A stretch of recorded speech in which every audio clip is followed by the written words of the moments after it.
प्रभु यीशु मसीह के पवित्र और सामर्थी नाम में जय मसीह की। Praise the Lord. मैं आप सबों का आज के इस आराधना में स्वागत करती हूँ, विशेषकर उन सभी भाई बहनों का जो पहली बार हमारे साथ इस आराधना में बने हुए हैं। हम आपका बहुत धन्यवाद देते हैं कि प्रति संडे अब हमारे साथ मिल करके प्रभु की आराधना करते हैं। तो आइए आज की इस आराधना को हम प्रार्थना के साथ आरंभ करेंगे। धन्यवाद प्रभु आपकी उपस्थिति के लिए। पिता परमेश्वर, हम आपकी महिमा करते हैं, हम आपके नाम को ऊंचा उठाते हैं। हम धन्यवाद देते हैं पिता परमेश्वर कि आपकी उपस्थिति, आपकी सामर्थ और आपकी दया हम पर है। हे हवा परमेश्वर, हम आज की आराधना को आपके पवित्र और सामर्थी हाथों में सौंप देते हैं। हम में से प्रत्येक के साथ आप बातचीत करें। हर एक प्रार्थना निवेदनों को आपके सम्मुख लाते हैं प्रभु। पिता परमेश्वर, इस आराधना के दौरान प्रभु एक एक लोग आपकी सामर्थ को महसूस करने पाए। हम धन्यवाद देते हैं। हमारा गीतों को गाना, वचन में से पढ़ना प्रभु आपको ग्रहण योग्य होने पाए। धन्यवाद के साथ इस प्रार्थना को मसीह यीशु के पवित्र और सामर्थी नाम में मांगते हैं, आमीन।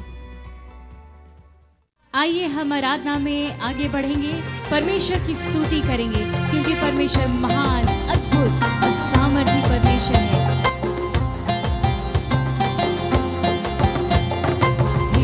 तो प्यासा जल लागे, हिरनी तो प्यासा जल लागे,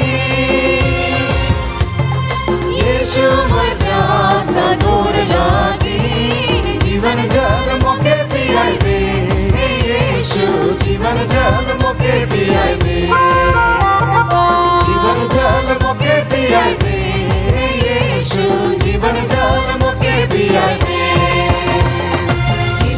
तो प्यासा जल लागे, हिरनी तो प्यासा जल लागे, यीशु मैं प्यासा दूर लागे, जीवन जल मोके पियाई दे, यीशु जीवन जल मोके पियाई दे, जीवन जल मोके पियाई दे, यीशु जीवन जल मोके पियाई दे। यीशु मधुर प्रेम के पियासा, यीशु मधुर प्रेम के पियासा, तोर लेखा प्रेम कहाँ मिली, भला तोर लेखा प्रेम कहाँ मिली, तोर लेखा प्रेम कहाँ मिली, भला तोर लेखा प्रेम कहाँ मिली। हिरनी तो प्यासा जल लागे, हिरनी तो प्यासा जल लागे, यीशु मैं प्यासा दूर लागे, जीवन जल मोके पियाई दे, हे यीशु जीवन जल मोके पियाई दे, जीवन जल मोके पियाई दे, यीशु जीवन जल मोके पियाई दे। यीशु तोर प्रेम झरना लागे, यीशु तोर प्रेम झरना लागे, प्रेम झरना कोई बनाओगे, भला प्रेम झरना कोई बनाओगे, प्रेम झरना कोई बनाओगे, भला प्रेम झरना कोई बनाओगे। हिरनी तो प्यासा जल लागे, हिरनी तो प्यासा जल लागे, यीशु मैं प्यासा दूर लागे, जीवन जल मोके पियाई दे, यीशु जीवन जल मोके पियाई दे, जीवन जल मोके पियाई दे, यीशु जीवन जल मोके पियाई दे।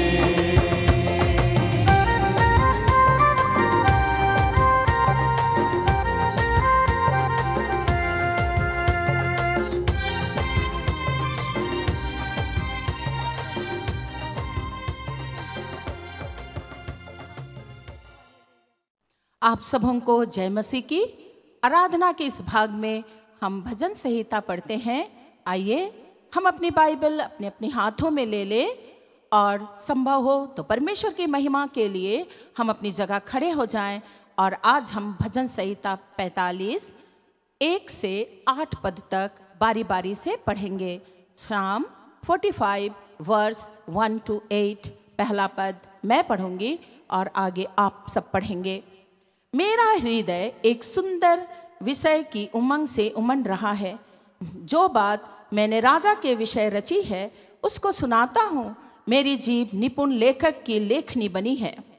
तू मनुष्य की संतानों में परम सुंदर है, तेरे होठों में अनुग्रह भरा हुआ है, इसलिए परमेश्वर ने तुझे सदा के लिए आशीष दी है। हे वीर, तू अपनी तलवार को जो तेरा विभव और प्रताप है अपनी कटी पर बांध।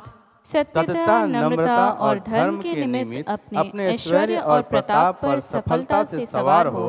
तेरा दाहिना हाथ तुझे भयानक काम सिखलाए।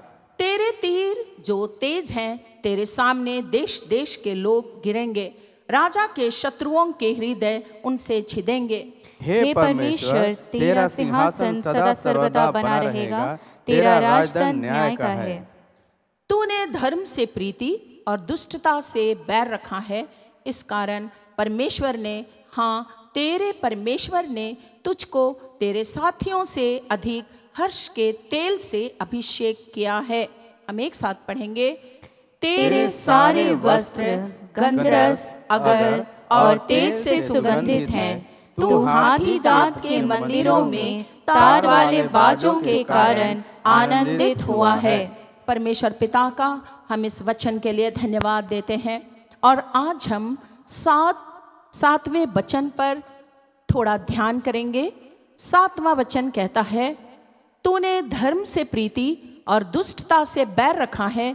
इस कारण परमेश्वर ने, हाँ तेरे परमेश्वर ने तुझको तेरे साथियों से अधिक हर्ष के तेल से अभिषेक किया है। आज एक एक व्यक्ति को, एक एक परिवार में हर्ष, आनंद और आत्मा का अभिषेक चाहिए। मन के आनंद के बगैर और आत्मिक अभिषेक के बगैर हम आत्मिक जीवन में नहीं जी सकते हैं। इफिसियों अध्याय 3 और उसका 16 कहता है, आत्मा से अपने भीतरी मनुष्यत्व में सामर्थ पाकर बलवंत होते जाओ। इफिसी 4:2 में लिखा है, अर्थात सारी दीनता और नम्रता सहित और धीरज धरकर प्रेम से एक दूसरे की सहलो। प्रिय बहनें, पारिवारिक जीवन में हम बहुत सारी बातों में, बहुत चीज़ों का हमें सामना करना पड़ता है और इतना आसान नहीं होता है कि हम एक दूसरे की बातों को बड़ी धीरज से सह सकें। परंतु मन का हर्ष और आत्मा का अभिषेक हमें इन सारी बातों को नम्रता सहित सहने के लिए हमारी सहायता करेगा। और इसीलिए फिलिपी 1:29 में लिखा है, क्योंकि मसीह के कारण तुम पर यह अनुग्रह हुआ कि ना केवल तुम उस पर विश्वास करो परंतु उसके लिए दुख भी उठाओ। हमें विश्वास के साथ साथ हमारे जीवन में आने वाली परिस्थितियों को हम हर्ष से और आत्मा के अभिषेक से जब हम सहना आरंभ करेंगे तो ये हमारे परिवार और हमारे जीवन के लिए बहुत ही आशीष का कारण बनेगा। जब परमेश्वर अब्राहम को चुना, जब अब्राहम अपने पारिवारिक जीवन में था, परंतु उसे परमेश्वर ने उत्पत्ति अध्याय 12 और उसके 1 पद में ऐसा कहा, जब अब्राहम परमेश्वर की आज्ञा पर विश्वास कर अपने देश, अपनी जन्मभूमि और अपने पिता के घर को छोड़कर उस देश में जाने को निकला जिसे परमेश्वर ने कहा था मैं तुझे दिखाऊंगा। और तब उत्पत्ति अध्याय 15 का 6 कहता है, उसने यहोवा पर इस आज्ञा का विश्वास किया और यहोवा ने इस बात को उसके लेखे विश्वास गिना। और यही विश्वास रोमियो अध्याय 1 और उसके 17 पद में लिखा है कि विश्वास से धर्मी जन जीवित रहेगा। और इन दिनों इस विश्वास की उत्तम आवश्यकता है। हमारे पारिवारिक जीवन में, हमें घर में कैसे हम परिस्थितियों का सामना कर रहे हैं, जब तक आत्मा के अभिषेक से, पवित्र आत्मा की सामर्थ्य से हमारा मन आनंदित नहीं रहेगा, हम हर्षित नहीं रहेंगे, तब तक हम आत्मिक जीवन में आनंदित नहीं हो पाएंगे। और इसीलिए नीति वचन अध्याय 17 और 22 पद कहता है, मन का आनंद अच्छी औषधि है। आज हम इस बात को अपने मन में रख ले कि मन का आनंद ही हमारे जीवन की अच्छी औषधि है। सो क्यों ना हम परमेश्वर में पूर्ण विश्वास करके उस हर्ष के तेल से अभिषेक होकर हम अनंत जीवन की बाट जो है और परमेश्वर में भरोसा और विश्वास करके हम जीवन बिताएं। आइए हम एक क्षण अपनी आंखें बंद करें, हम प्रार्थना करना चाहेंगे। स्वर्गीय पिता परमेश्वर प्रभु, धन्यवाद करते हैं आज के इस समय के लिए प्रभु, आज के आराधना के दिन के लिए, जब हम भजन संहिता में से पढ़ते हैं और प्रभु आपका वचन हमें आनंदित करता है। प्रभु हमें आवश्यकता है कि हम आत्मा के तेल से अभिषिक्त किए जाएं, जिससे प्रभु हम आने वाली सारी परिस्थितियों का सामना कर सकें। प्रभु हम अपने परिवार के अंदर सभी बातों को सहना सिखा सकें। प्रभु परमेश्वर, आने वाला दिन एक चुनौती भरा दिन आ रहा है। इससे पहले कि प्रभु हम अपने परिवार के साथ उस अनंत जीवन में उस आत्मिक हर्ष के तेल से हम अभिषिक्त किए जाएं। प्रभु परमेश्वर पिता, पूरी इस परिस्थितियों को हम आपके सामर्थ्य हाथ में सौंप देते हैं और प्रार्थना हम यीशु मसीह के नाम से मांगते हैं। स्वर्गीय पिता परमेश्वर, प्रार्थना सुनिए, यीशु मसीह के नाम से स्वर्ग के राज्य में ग्रहण कीजिए। आमीन। तेरी महिमा का बादल घेरे इस जगह को। आइए हम इस समय परमेश्वर की आराधना करेंगे, क्योंकि परमेश्वर महान और विश्वास योग्य परमेश्वर है। Hallelujah, hallelujah. अपने हाथों को उठाएं, हालेलुया। परमेश्वर की स्तुति करें, क्योंकि वो सामर्थी और अद्भुत परमेश्वर है। तेरी महिमा का बादल घेरे इस जगह को, तेरी महिमा का बादल घेरे इस जगह को। हे प्रभु तू छू ले हम सभी को। हे प्रभु तू छू ले हम सभी को। तेरी आत्मा की वर्षा बरसे इस जगह पर, तेरी आत्मा की वर्षा बरसे इस जगह पर। चंगाई और छुटकारा होवे यीशु के नाम से। चंगाई और छुटकारा होवे यीशु के नाम से। तेरी आत्मा की अग्नि लग जाए इस जगह पर, तेरी आत्मा की अग्नि लग जाए इस जगह पर। पाप और बंधन जल जाए यीशु के नाम से। पाप और बंधन जल जाए यीशु के नाम से।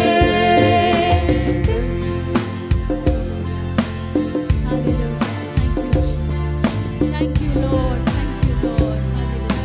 धन्यवाद यीशु, धन्यवाद यीशु। हालेलुया। प्रभु यीशु मसीह के महान और सामर्थ्य नाम में आप सबों को जय मसीह की। आज के ऑनलाइन आराधना में आप सबों का पुनः स्वागत है और विशेष रूप से उन प्रियों को मैं स्वागत करना चाहता जो पहली बार हमारे साथ इस आराधना में जुड़े हुए हैं। परमेश्वर बहुत आश्चर्य को आशीष दे। यशायाह नबी की किताब उसका 30 अध्याय, बुक ऑफ यशायाह चैप्टर 30 वर्स 23 23 पद में इस प्रकार से लिखा है, वह तुम्हारे लिए जल बरसाएगा कि तुम खेत में बीज बो सको और भूमि की उपज भी उत्तम और बहुतायत से होगी। उस समय तुम्हारे जानवरों को लंबी चौड़ी चराई मिलेगी। परमेश्वर अपने लोगों को आशीष देने का वायदा किया है। मित्रों, परमेश्वर इस्राएलियों को बंधुआई से छुड़ा करके आशीष की भरपूरी में रखना और देखना चाहता था, और आज परमेश्वर अपनी कलीसिया को भी ऐसे संकट और मुसीबत के समय आशीष देना चाहता है, परिस्थितियों से निकाल करके बाहर करना चाहता है। प्यारो, आज सब तरफ संकट और मुसीबत चारों तरफ है। कोविड-19 के कारण हम पिछले मार्च 2020 महीने से ही काफ़ी परेशान हैं, और आज हमारी दिनचर्या कुछ ना कुछ एक अलग रूप में दिखाई पड़ रही है। सभी तरफ मुसीबत और परेशानी है, परंतु याद रखिए, ये परिस्थिति हमेशा के लिए नहीं है। परमेश्वर हमेशा एक को छुटकारा देगा, आशीष देगा, और सब कुछ थोड़े समय के बाद में बदल जाएगा। बाइबल में बहुत सारे उदाहरण हम पढ़ते हैं किस प्रकार जल प्रलय के समय, नूह के जमाने में, उसके पश्चात परमेश्वर पुनः जीवन को एक नया रूप दिया। परमेश्वर का दास नूह होम बलि चढ़ाया, सुखदायक सुगंध पाकर के परमेश्वर वायदा किया कि मनुष्य के कारण मैं फिर भूमि को श्राप नहीं दूंगा। उत्पत्ति 8 अध्याय 20 पद से 21 पद। मिस्र की गुलामी में जब परमेश्वर के लोग थे, वहां से निकले, कनान देश की यात्रा किए, लंबी यात्रा और कठिन परिश्रम और मेहनत करते हुए वे आगे बढ़े। उनकी यात्रा ही उनका सबसे बड़ा मेहनत था, परंतु परमेश्वर कनान देश को दिया, दूध और मधु की धारा बहने वाले देश को दिया। वैश्विक महामारी हमारे लिए आज एक कठिन समय है, परंतु परमेश्वर अद्भुत कार्य करने जा रहा है, और परमेश्वर अपने लोगों को आशीष देने जा रहा है। जल का बरसना क्यों जरूरी है, आज इस बात पर हम ध्यान करेंगे। बारिश का होना क्यों जरूरी है। इन दिनों में लगातार हम पवित्र आत्मा के विषय में, हम उसके कामों के विषय में सुन रहे हैं। जल पवित्र आत्मा का रूपक है। यूहन्ना 4 अध्याय 14 पद, यूहन्ना 7 अध्याय 37, 38, 39 पद, जहां पर प्रभु यीशु मसीह पवित्र आत्मा के विषय में जो संदेश दिया है, जो चेलों के ऊपर उतरने वाला था। यीशु मसीह अपनी महिमा में नहीं गया था। सामरी स्त्री जो जल भरने के लिए आई हुई थी, सबों को जीवन के जल के विषय में प्रभु यीशु मसीह बतलाया, और आज पवित्र आत्मा की सामर्थ को परमेश्वर इस भूमंडल में भेज रहा है ताकि हमारे बीच में परमेश्वर की आशीष हो। जल का बरसना क्यों जरूरी है, आइए हम थोड़ी देर ध्यान करेंगे। पहली बात कि जल का बरसना, बारिश का होना, ये एक बहुत बड़ा काम करता है। सबसे पहली बात देखेंगे हम कि ये पृथ्वी की बुराई को ये समाप्त करता है। अगर आप देखेंगे उत्पत्ति उसका 6 अध्याय और उसके 5वें पद से 7वें पद तक, तब आपको मिलेगा वहां पर यहोवा ने देखा कि मनुष्यों की बुराई पृथ्वी पर बढ़ गई है, और उनके मन में जो कुछ विचार उत्पन्न हो रहा और निरंतर बुरा होता है। परमेश्वर मनुष्य को बनाने से पछताया, मन में अति खेदित हुआ। परमेश्वर ने कहा, मैं मनुष्य को जिसकी मैंने सृष्टि की है पृथ्वी के ऊपर से मिटा दूंगा। क्या मनुष्य, क्या पशु, क्या रेंगने वाले जंतु, क्या आकाश के पक्षी, सबको मिटा दूंगा, क्योंकि मैं उसके बनाने से पछताता हूं। क्यों परमेश्वर पछताया? क्योंकि मनुष्य के मन के अंदर में जो कुछ उत्पन्न हो रहा वो बुरा हो रहा। पृथ्वी बुराई से भर गई थी। और 6 अध्याय और उसका 3रे पद में यूं लिखा, तब यहोवा ने कहा, मेरा आत्मा मनुष्य से सदा लो विवाद करता ना रहेगा, क्योंकि मनुष्य भी शरीर भी है, और उसकी आयु 100 वर्ष 20 वर्ष की होगी। और उस समय जो पृथ्वी की हालत बिगड़ी हुई थी, यहां लिखा है, फिर जब मनुष्य भूमि के ऊपर बहुत बढ़ने लगे और उनकी बेटियां उत्पन्न हुई, तब परमेश्वर के पुत्रों ने मनुष्य की पुत्रियों को देखा कि वे सुंदर, और उन्होंने जिस जिस को चाहा उससे विवाह कर लिया। और इस प्रकार से लोगों के जीवन में जो चरित्र है वो गिर रहा है, नैतिक स्तर गिर रहा है, सारी चीजें मनुष्य के मन के अंदर में बुराई उत्पन्न हो रही है। और ऐसे गंदगी को परमेश्वर देख बर्दाश्त नहीं कर सकता है। और इसीलिए क्योंकि नूह के दिनों में पृथ्वी बिगड़ चुकी थी, परमेश्वर जल प्रलय के द्वारा उसको सत्यानाश किया।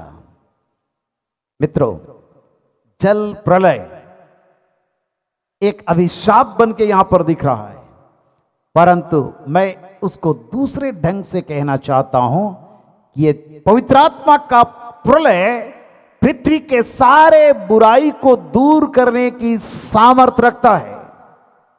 और इसलिए सारी पृथ्वी को परमेश्वर की महिमा से, पवित्र आत्मा से भरपूर होना है। जिस प्रकार समुद्र जल से भरा हुआ रहता है, उसी प्रकार पवित्र आत्मा से ये पृथ्वी को भरना बहुत जरूरी है।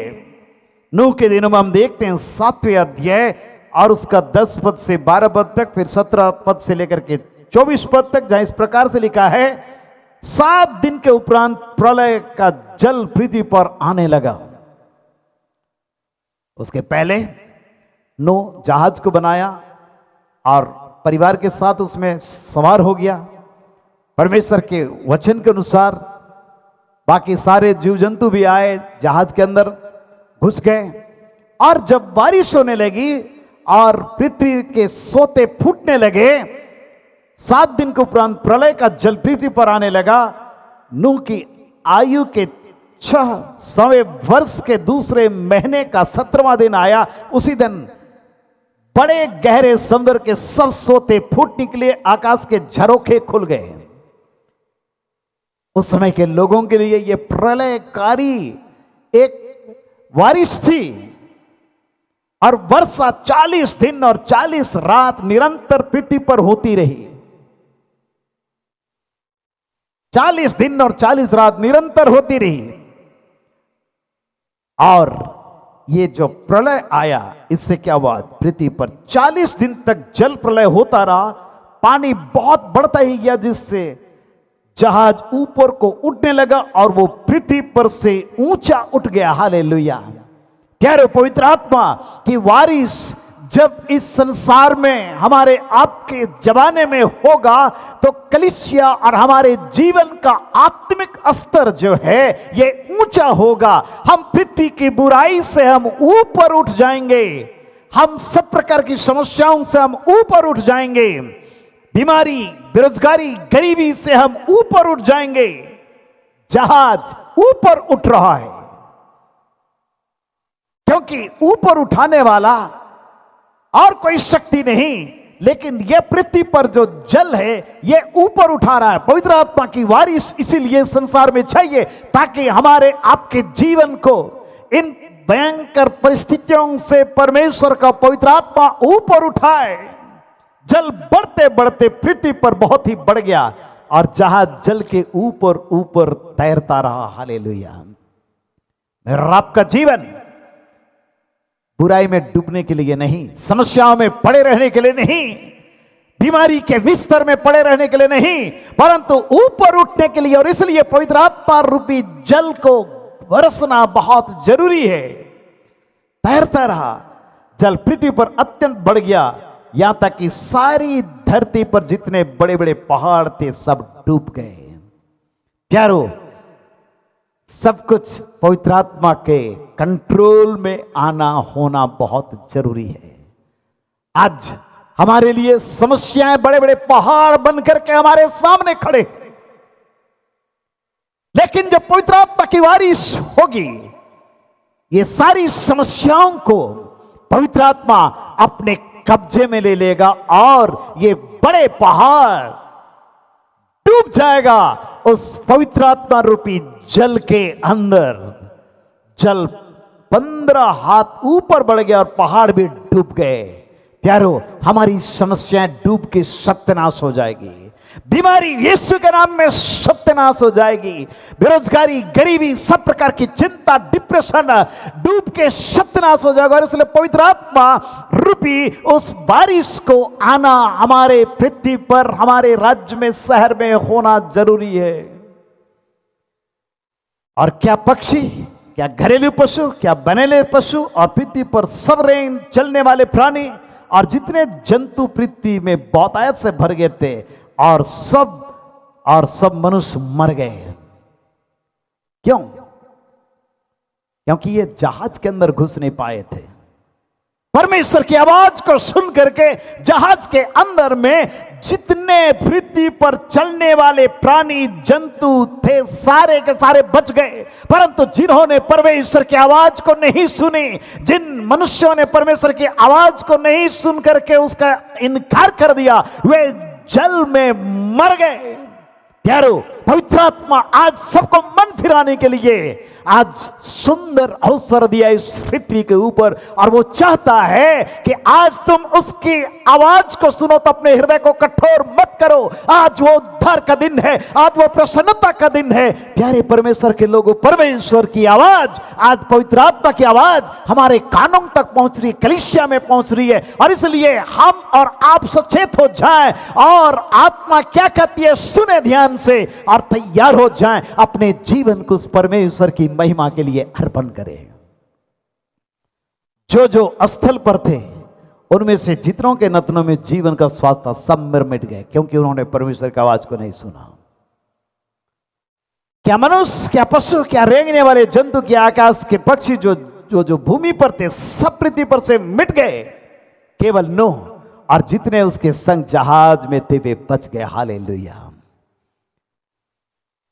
प्यारे परमेश्वर के लोगों, परमेश्वर सुंदर अवसर दिया है परमेश्वर की कलीसिया के साथ जुड़े रहने के लिए, परमेश्वर के वचन में बने रहने के लिए, परमेश्वर की संगति में जीवन जीने के लिए। परमेश्वर सु अवसर दिया है प्रार्थना के जीवन को, और अपने परमेश्वर के वचन के अनुसार चलने के जीवन को हम आकलन करें और अपने जीवन को उस महान परमेश्वर के हाथों में समर्पण करें, क्योंकि परमेश्वर गंदगी बर्दाश्त नहीं कर सकता है। वो बुराई को वो देख नहीं सकता है, पाप को वो देख नहीं सकता। उसको सत्यानाश करने के लिए आज पवित्र आत्मा को इस संसार में भेजा। और इसलिए यूहन्ना कहता है, और जब पवित्र आत्मा आएगा तो तुमको निरुत्तर करेगा, वो धार्मिकता के विषय में, न्याय के विषय में, पाप के विषय में।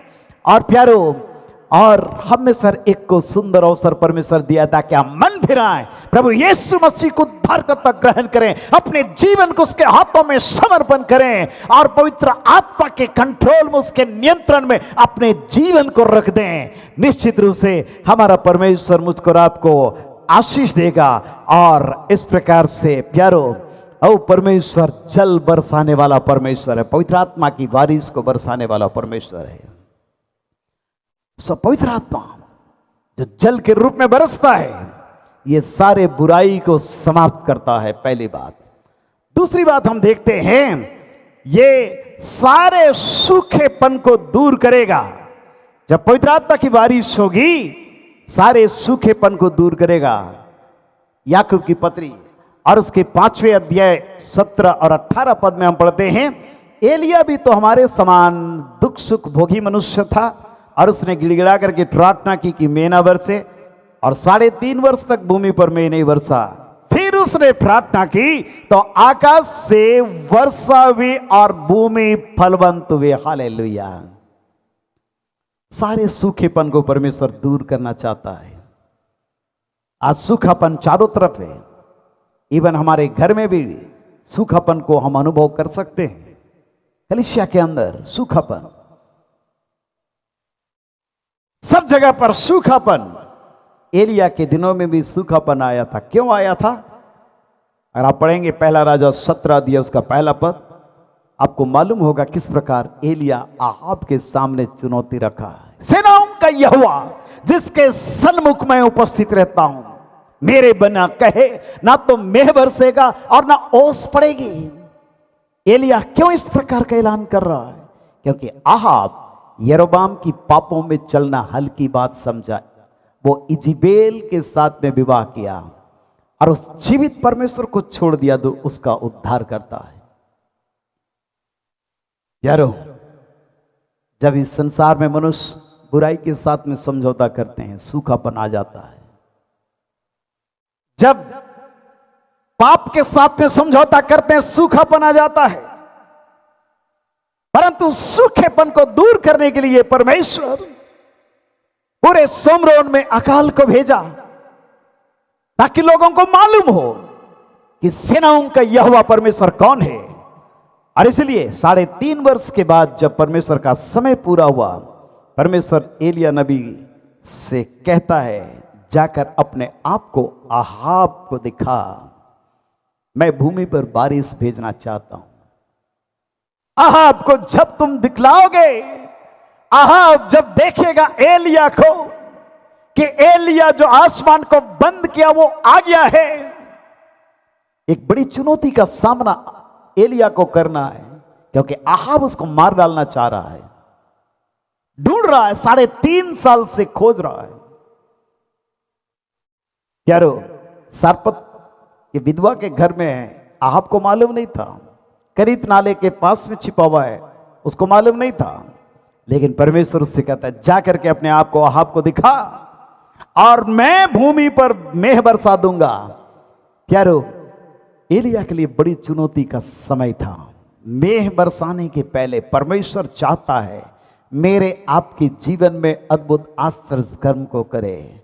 आज हो सकता है हम अपने घरों में छिपे हुए हैं, हो सकता है हम एक वीरान जगह पर हैं, हो सकता है हमने अपने घर में अपने आप को छिपा करके रखा है, लेकिन परमेश्वर कहता है अपने आप को बाहर निकालो, आहाब को दिखलाओ, क्योंकि मैं इस वैश्विक महामारी को दूर करने जा रहा हूं। परमेश्वर कहता है मैं तुम्हारे देश को चंगा करने जा रहा हूं, तुम्हारे राज्य को, तुम्हारे शहर को चंगा करने जा रहा हूं। लेकिन उसके लिए परमेश्वर के लोगों, परमेश्वर चाहता है कि हम और आप अपने उस छिपने के जगह से बाहर निकले। हो सकता है परमेश्वर हमारी हर एक आवश्यकताओं को पूरा कर, हमें किसी बात की घटी और कमी नहीं है, हम अच्छी तरह से खा पी रहे हैं, आराम से हैं, परंतु परमेश्वर कहता है निकलो वहां से। जब आहाब को दिखलाने के लिए निकल रहा है, उसके पास में एक बड़ा चैलेंज था। सोमरोन में भारी अकाल है। ओबदिया जो परमेश्वर का भय मानता था, 100 नबियों को जो परमेश्वर के भय मानने वाले लोग थे, 50-50 करके गुफाओं में छिपा करके रखा था, उसका पालन पोषण करता था। और बाल के 450 नबी, बाल के 450 नबी, आसेरा के 400 नबी, ये सारे लोग वारिस के लिए चिंतित थे। और जब ओबदिया के साथ में एलिया की मुलाकात होती है, आहाब के पास जाने की बात वो करता है, घबराता है, डरता है, सारी चीजें, परंतु फाइनली आहाब के साथ में उसका इनकाउंटर होता है और एलिया कहता है मैंने आसमान को बंद नहीं किया, तुमने आसमान को बंद किया। और समय आ गया है कि करमेल की चोटी पर सब लोगों को इकट्ठा करो और वहां पर वेदी बनाई जाएगी, और जो परमेश्वर जीवित है वो आग बरसाएगा। वही परमेश्वर जिंदा परमेश्वर है। कहानी हम जानते हैं, आगे सारे लोग इकट्ठा किए गए और सुबह से शाम तक विधि बनाएगी आग बरसाने के लिए। बाल असेरा के सारे नबी प्रार्थना कर रहे, कुछ नहीं हुआ। अंत में जब एलिया की बारी आई, एलिया कहता तुम 2 विचारों में कब तक लटके रहोगे? अगर तुम परमेश्वर की ओर हो तो परमेश्वर से प्रार्थना करो। वेदी जो गिराई गई थी उसको मरम्मत किया, लकड़ी सजाया, और होम बलि जब चढ़ा रहा है वो परमेश्वर से प्रार्थना कर रहा है और कह रहा है परमेश्वर इस बात को प्रकट कर दे। जब होम बलि चढ़ाया, परमेश्वर की आग गिरी और ईश्वर की महिमा वहां पर प्रकट हुई। और हम आगे देखते हैं कि एलिया आग गिरा करके अपनी कहानी समाप्त नहीं किया, परंतु करमेल की चोटी पर जाकर के दोनों घुटनों के बीच अपने मुंह को लाया, प्रार्थना कर रहा, गिड़गिड़ा करके गिड़गिड़ा करके गिड़गिड़ा करके। पवित्र आत्मा की वायु और समुद्र में पहुंच गया, एक छोटे से बादल को उठा करके आसमान में ले गया। एलिया परमेश्वर का दास बारिश की सनसनाहट को सुन रहा, अपने सेवक को 7 बार भेजता है, जाओ देखो बादल उठ रहा है। विश्वास उसको नहीं हो रहा है, परंतु थोड़ी देर में घटा छा गई, बारिश हुई और परमेश्वर के वचन के अनुसार जैसा हमने पढ़ा याकूब की पत्री 5 अध्याय में, भूमि फलवंत हुई। मित्रों, बारिश सूखेपन को दूर करता है। आज पवित्र आत्मा की बारिश के लिए कंटिन्यू लगातार हम प्रार्थना करें और लगातार हम प्रार्थना करें और परमेश्वर की अलौकिक आशीष इस पृथ्वी में मेरे आपके प्रार्थना के द्वारा, मेरे और आपके जीवन के द्वारा आएगी। और इसलिए आज लगातार हमें घुटनों में आकर के प्रार्थना करने की आवश्यकता है। सूखेपन को दूर करेगा ये बारिश, बुराई को दूर करेगा ये बारिश। और तीसरी अंतिम बात मैं बोल करके समाप्त करना चाहता हूं। जकरिया नबी की किताब book of Zechariah chapter 10 verse 1, जहां पर लिखा है, बरसात के अंत में यहोवा से वर्षा मांगो, यहोवा से जो बिजली चमकाता है और वह उनको वर्षा देगा और हर एक के खेत में हरियाली उपजाएगा। Praise the lord. हर एक के घर में आज जो सूखापन है, घटी और कमी है, परमेश्वर हरियाली उपजाना चाहता है। यार, परमेश्वर से हम लगातार प्रार्थना करें ताकि परमेश्वर हरियाली उपजाए। लेव्य व्यवस्था उसका 26 अध्याय 3 पद में लिखा है, यदि तुम मेरी विधियों पर चलो और मेरी आज्ञाओं को मानकर उनका पालन करो तो मैं तुम्हारे लिए समय समय पर मेघ बरसाऊंगा तथा भूमि अपनी उपज उपजाएगी और मैदान के वृक्ष अपने अपने फल दिया करेंगे। ये बारिश जल कैसे आएगा? जब हम परमेश्वर के वचन को, उसकी आज्ञाओं को मानने में हम चौकसी करेंगे।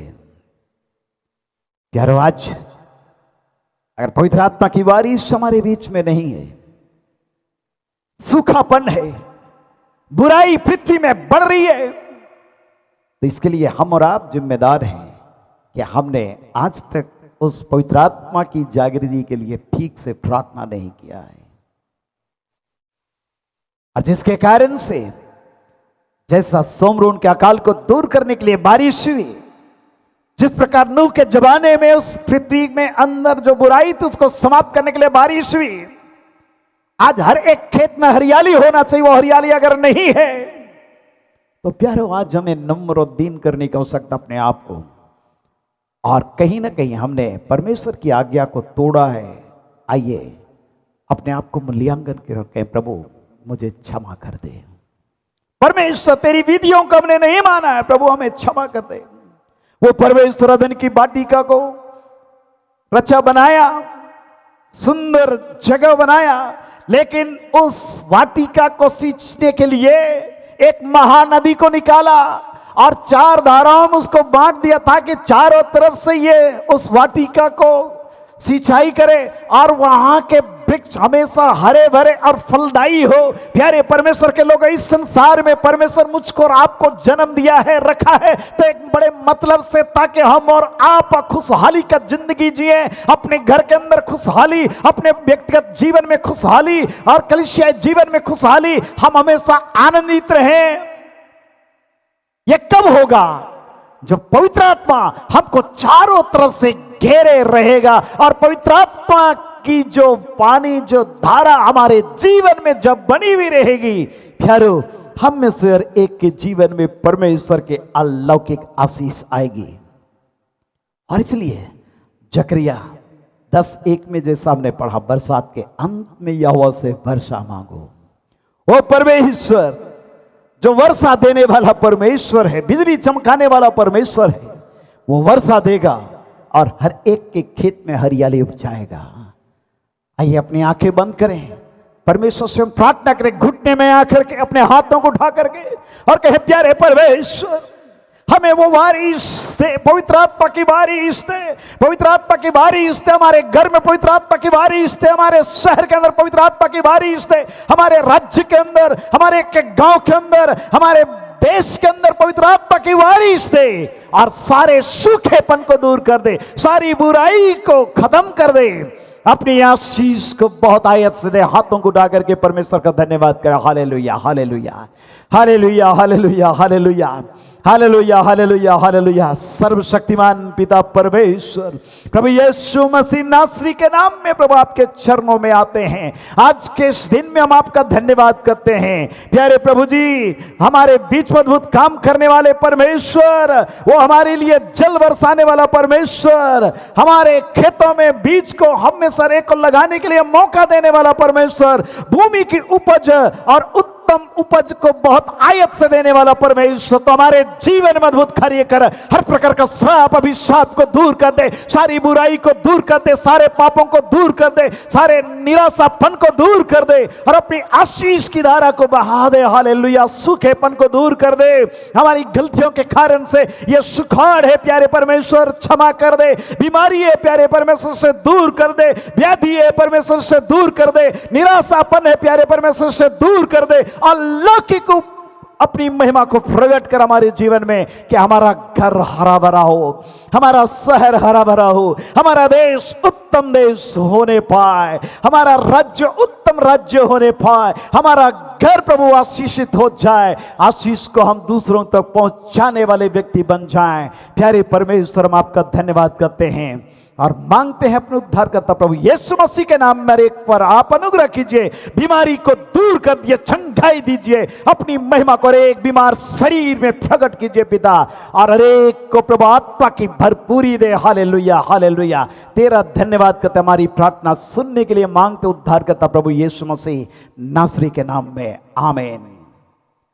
अब हमारे प्रभु ख्रिस्ट का अनुग्रह, ईश्वर पिता का प्रेम और पवित्र आत्मा की सहभागिता हम सबों के संग सदा सर्वदा होती रहे, आमीन। जय मसीह की। परमेश्वर हर एक को आशीष दे। जरूर आप इस प्रोग्राम को लाइक करें, शेयर करें, सब्सक्राइब करें। याद रखें, प्रत्येक शनिवार 5:30 बजे शुभ संदेश टीवी चैनल में यीशु की पुकार कार्यक्रम को देखना ना भूलें, और उनको भी प्रोत्साहित करें देखने के लिए। ईश्वर सबों को बहुत आयत से आशीष दे। धन्यवाद।